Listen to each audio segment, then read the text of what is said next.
자, 바로 들어가겠습니다. 14번부터 가볼까요? 자, 사실관계가 좀 복잡한데 갑과 을이죠. 갑과 을인데 자, A하고 B가 사실혼 관계였는데 여기서 갑이 태어났어요. 근데 이제 나중에 사실혼 관계는 해소가 돼버리고 B는 C하고 법률혼을 하게 됩니다. 근데 C가 갑을 입양했다는 얘기 없죠. 그러니까 갑은 그냥 친권자는 여전히 A하고 B인 겁니다. 기르고 있는 건 B지만. 자, 그래서 일단 갑은 B하고만 상관이 있고 C하고의 상관은 없다는 거. 그 다음에 또 을의 그 가족 관계를 보면 C와 D 사이에 태어났죠. 근데 이건 법률혼인데 이혼이 이루어졌어요. 근데 이 이혼이 지금 보면 합의 이혼이죠. 재판상 이혼이 아니고. 그러면 합의 이혼의 효과는 언제 나타나요? 예, 이혼 신고를 했을 때 나타나죠. 절차가 뭐가 있습니까? 일단 숙려기간이라고 하는 냉각기간을 갖는다. 두 번째는 뭐예요? 법원에서 이혼 의사가 진짜 있는지 실질 심사를 거친다라는 거고, 거기 을에 관한 인적사항을 보면 세 번째 줄에 법원에 이혼 의사 확인을 신청했고 절차를 거쳤다는 얘기가 나와요. 합의 이혼했다는 거죠. 여기서 을이 태어났고 문제는 을은 B가 입양을 했습니다. 그러니까 자, 을은 이제 친권자가 누가 되는 거죠? B하고 C. 그리고 이제 일반 입양이니까 D도 뭐 아버지인지 엄마인지는 모르겠습니다만 을과의 관계가 유지는 되는 거예요. 그럼 이제 14번 바로 풀어볼게요. 1번, 갑은 B와 C의 혼인 중에 출생자이다 라고 했는데 이 둘이 이렇게 낳았잖아요. 그리고 이 둘이 결혼한 뒤에 갑을 낳은 건 아니죠. 그러면은 예, B와 C의 혼인 외 출생자일 수가 없죠. C는 갑하고 아무 상관이 없어요. A와 B의 혼인 외 출생자가 되는 거죠. A와 B의 혼인 외 출생자. 왜 혼인 외야? 사실혼이니까. 자, 2번. C와 D의 이혼은 법원에서 판결이 확정돼야, 이건 재판상 이혼을 얘기하는 거고 이건 신고해야 되는 것이죠. 3번. B가 을을 입양함에 따라 을과 D의 관계는 아니죠. 친양자 입양이라면 사라지겠지만 친양자 입양이 아니고 일반 입양이기 때문에 D와 을의 관계도 유지가 되는 거예요. 부모 자식 관계로. 4번. B의 사고 당시 이제 스토리를 보면 맨 뒤에 뭔가 이게 뭐 근로계약하고 일을 하려고 그러는데 1시간만 더 해달라 그래서 지금 B하고 의논하려고 그랬는데 뭐 B가 사고 나는 내용이잖아요. B의 사고 당시 을은 갑의 친족이다. 갑과 을이 친족일까요? 예, 이 사람이 얘를 입양을 했기 때문에 둘은 남매가 되는 거예요. 남매가 되는 거니까 당연히 친족입니다. 일단 여기까지. 여기까지. 왜냐하면 갑은 B하고 부모 관계가 있잖아요. 친자 관계. 그 다음에 B하고 을도 친자 관계가 있어요. 그러니까 당연히 둘은 형제 자매일 수밖에 없는 거고 형제 자매라면 당연히 친족이죠. 여기에 대해서는 조금 더 부연 설명을 조금 이따 할게요. 답은 나왔고 5번. B의 사고 당시 을에 대한 친권은 B에게 있다라고 했는데요. B에 대한 사고 당시 근데 을을 보세요. 을의 나이가 지금 몇 살? 22살입니다. 22살이면 성년인데 친권 운운할 이유가 없죠. 그죠? 미성년을 벗어나는 순간 친권은 사라지게 되는 거예요. 친권은 미성년 자녀에 대한 부모의 일체의 권리와 의무를 통틀어 얘기하는 거니까. 그렇다면 B의 사고 당시 을에 대한 친권은 B에게 있다는 말이 안 되는 것이죠. 성년자인데. 자, 풀었어요. 근데 이제 문제는 여러분들이 친족이란 말이 좀 생소할 듯해서 소개는 할 겁니다. 근데 출제자의 의도는 여기까지 있는 것 같지는 않아요. 제가 판단하건데 그냥 남매다. 그럼 친족이지. 지금 이렇게 출제한 것 같은데 여러분들에게는 친족이라는 개념이 매우 생소할 거예요. 왜냐하면 이게 더 이상 시험 범위가 아니거든요. 이게 옛날에 법과 사회 시절에는 시험 범위였습니다.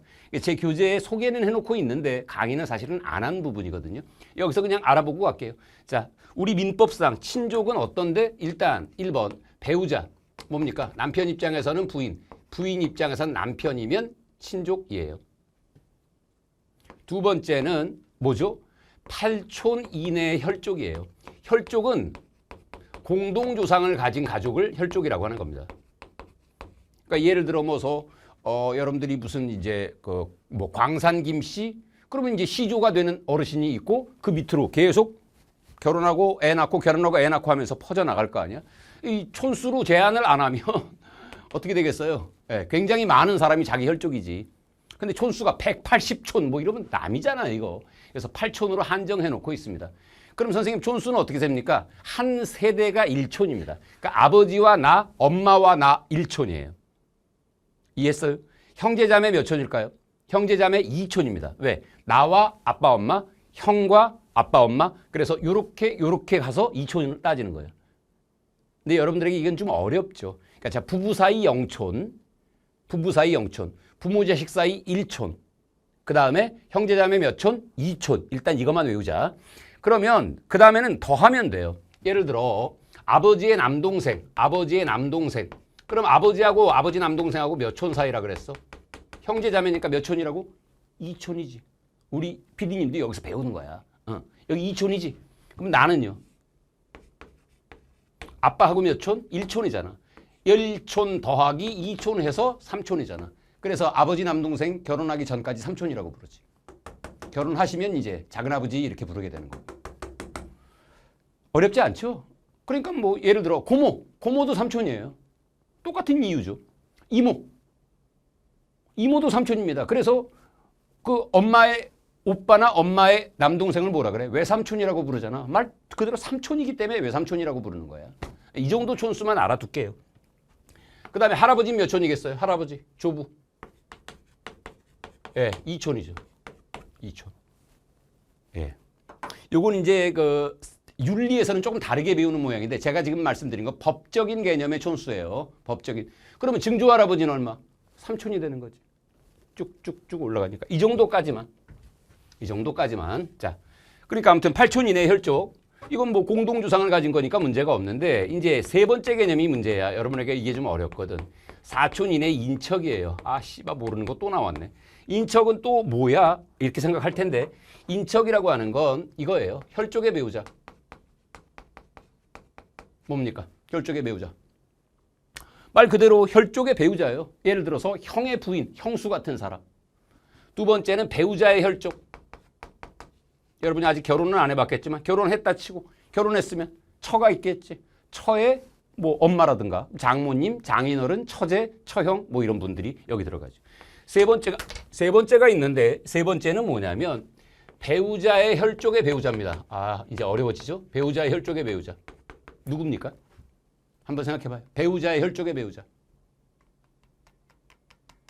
응? 배우자의 혈족의 배우자. 동서예요, 동서. 제 처의 여동생의 남편. 동서. 오케이? 네. 자, 여기까지는 인척이에요. 근데 이런 구조라면 선생님 하나 더 있을 것 같은데요? 네, 더 있습니다. 혈족의 배우자의 혈족이 있죠. 자, 우리 주변에서 여기에 해당될 수 있는 사람 한번 잘 생각해봐. 혈족의 배우자의 혈족. 위로는 찾기 어려워. 아래쪽에서 찾아야 돼. 위로는 찾기 어려워. 아래쪽에서 찾아야 돼. 혈족의 배우자의 혈족.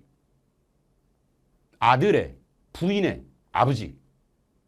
뭐야? 사돈이잖아. 이거는 그래서 인척이 아니야. 왜냐하면 사돈을 평생 가면 한 두세 번 볼걸? 자, 이거 봐봐. 혈족의 배우자. 아까 내가 형수라 그랬지? 명절 되면 보냐 안 보냐? 당연히 보지. 배우자의 혈족 뭐예요? 명절 되면 보지. 장인 장모. 그 다음에 동서 어떻게 해? 명절 되면 와서 같이 장인 장모 인사해야 되잖아. 만약에 이게 이제 며느리들 같으면 며느리 동서 같으면 아니 같이 가서 전 부쳐야 될 거 아니야. 자주 보는 거야. 가까우니까. 근데 이 사람은 굉장히 멀어. 어떻게 기억하면 좀 편하냐면 이렇게 기억을 해. 자, 여기 봐. 형이 있어요. 여기 남동생이 있습니다. 이쪽은 남자예요. 둘 다.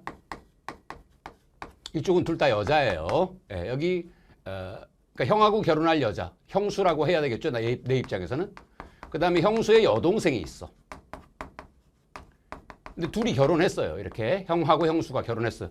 그러면 나는 이 여자가 마음에 드는데 결혼할 수 있을까 없을까? 돼요. 왜? 남이거든. 이게 지금 혈배혈이잖아. 혈족의 배우자의 혈족이야. 남남이야. 결혼이 됩니다. 이걸 우리가 통상 겹사둔이라고 부르잖아요. 막장 드라마에 많이 나와. 그리고 이제 이렇게 결혼까지는 모르겠는데 끌릴 가능성이 굉장히 커요. 유전적 요인으로. 왜냐하면 형이 형수를 좋아했다면 그것이 성품이 됐든 외모가 됐든 뭐가 됐든 간에 나도 그러한 성향을 가지고 있을 가능성이 매우 높거든. 그래서 형수의 여동생이 굉장히 심리적으로 끌리게 돼 있는 거야. 이성적으로. 그 이제 결혼까지 이어지는 것도 별개의 문제겠지만 결혼이 된다고 안 된다고 된다니까. 남남이야. 왜? 여기 있잖아. 혈배혈. 남남이라 결혼 가능하다.